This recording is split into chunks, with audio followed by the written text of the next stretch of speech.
In the history of world warfare, the name of Pyrrhus is nearly synonymous with genius. He once struck terror into the Romans, and Hannibal regarded him as a purer commander than Alexander the Great. Yet the life of this conqueror seems to have been one giant, cruel joke played by fate. Tonight, let us uncover the truth behind the Pyrrhic victory and enter Pyrrhus' lonely, absurd end. In the stillness of night, some stories reveal the vanity of power. Pyrrhus chased glory his entire life, from Epirus to Italy. War was his only home. But his final end did not come on a glorious battlefield, but from a single, ordinary roof tile. Follow the low, steady narration, and in the echoes of Pyrrhus' fate, feel long-forgotten peace and reflection. If victory costs you everything, is it still victory? This is the deepest question left to history by Pyrrhus, the king of costly wins. His life was an endless expedition, and an endless wandering. In this gentle, unburdened story, may Pyrrhus rise and fall guide you into calm, peaceful dreams.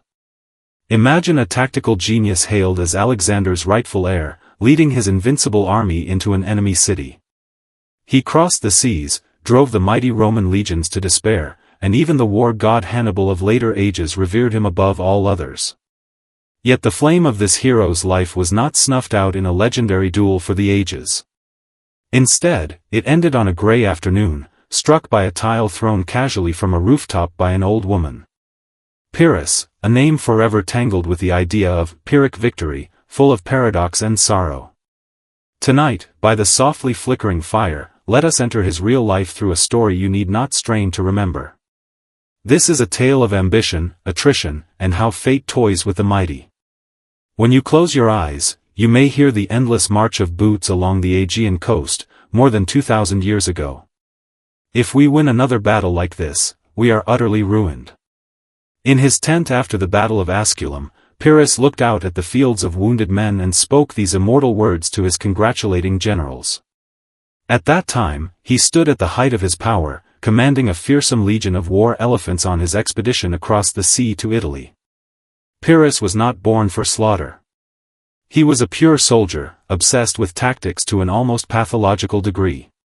On the battlefield, he anticipated every enemy move like a master chess player, and the Roman phalanxes crumpled before his elephants as if made of paper. Yet behind every brilliant, flawless victory, the elite soldiers he had brought from his homeland were dying in droves. These men were not just his troops, they were the backbone of his home in Epirus. Pyrrhus discovered that every inch of land he conquered drained his lifeblood faster than the last. This kind of victory was a graceful form of self-destruction. He won every battle, yet slowly lost the entire war. The exhaustion of being bled dry by victory began to settle in the prime commander's eyes, a shadow he could never shake off. Why did Pyrrhus fight his entire life? It remains the deepest puzzle of his character. He was like a cursed wanderer, for whom war was the only meaning of existence. In Italy, he defeated Rome. In Sicily, he defeated Carthage. Yet he never stayed long enough in one place to build a true empire. He swept through like a hurricane, leaving ruin in his wake, then was drawn away by the call of the next battlefield. Athenians, Syracusans, Spartans, names that shine in history, were at different times his allies or his foes. He tasted defeat beneath the walls of Sparta, and loneliness on the throne of Macedon. This restless fate began in a brutal palace coup during his childhood. He grew up as a fugitive, seeking shelter amid the cold stares of foreign courts. For Pyrrhus, only the jolt of marching and the thunder of war drums gave him a false, home-like sense of security. He was a king without roots. His kingdom existed not on any map, but in every trench he was about to enter. On that afternoon in 272 BC, the streets of Argos were packed with clashing soldiers. Pyrrhus charged into the fray himself, his armor glinting fiercely in the chaotic street fighting. It should have been just another narrow escape, another display of a great general's bravery amid chaos. Near a low house, Pyrrhus dueled a young Argive soldier. His deadly swordsmanship forced the youth back step by step. Meanwhile, on the second-floor rooftop, the young man's mother watched in terror.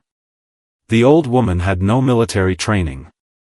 Instinctively, she lifted a loose roof tile and hurled it at the golden-armored commander. The tile was not heavy, but it struck perfectly in the gap of his armor, unprotected at the neck.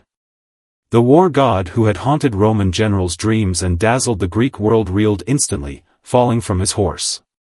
He struggled in the mud, surrounded by ragged soldiers greedy for plunder and paralyzed by fear. In this moment, fate revealed its cruelest sense of humor. Pyrrhus, who had spent his life longing to die at the height of glory, perished in a petty, random accident. That single tile weighed heavier than thousands of Roman javelins, shattering the last great dream of conquest of an entire era. When Pyrrhus' severed head was brought before his archrival Antigonus, the seasoned king showed no joy of victory.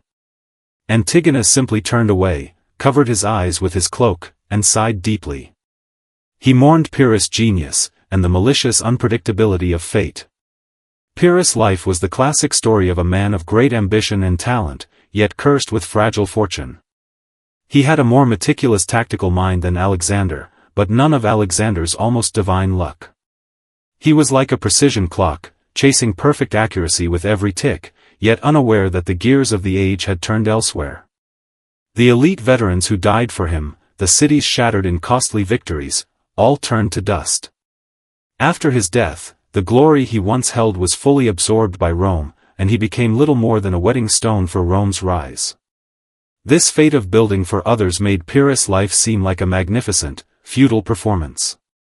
He exhausted every ounce of strength on the great stage of the world, yet left only a thought-provoking silhouette. Today, the tile from Argos has long turned to soil, and Pyrrhus' war elephants vanished into the wilderness of time.